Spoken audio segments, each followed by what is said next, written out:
Hello everybody, welcome back to the workshop. So in this video we're going to take a closer look at one of these fundamental forging processes, which is the twist.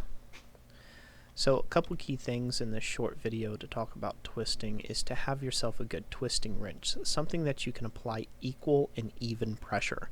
That is one of the main prerequisites for a good twist or a good successful twist.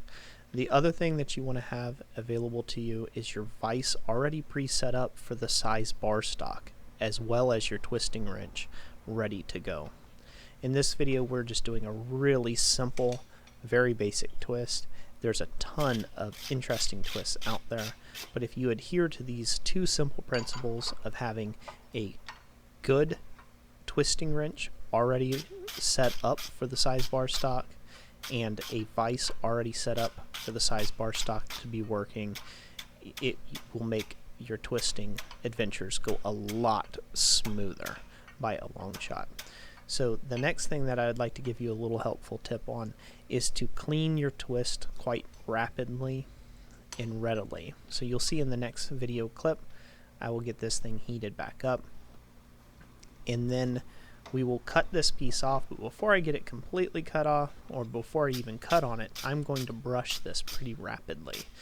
The more you brush your twists, the better they look, because the light plays on the high spots, and the brushing helps clean the high spots, so it just gives a lot of contrast between the depth of the twist and the outside of the twist. So as with any of the fundamental processes, you need to practice, practice, practice. So make one, cut it off. Make one, cut it off. Make one, cut it off. Make a different one, cut it off. Make a different one again, cut it off. And keep practicing this until you have really nice, even twists, and you should be pretty good to go.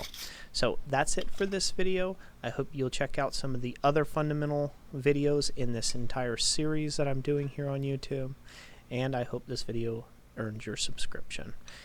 At any rate, God bless you, and thank you so much for watching. We'll catch you on the next one.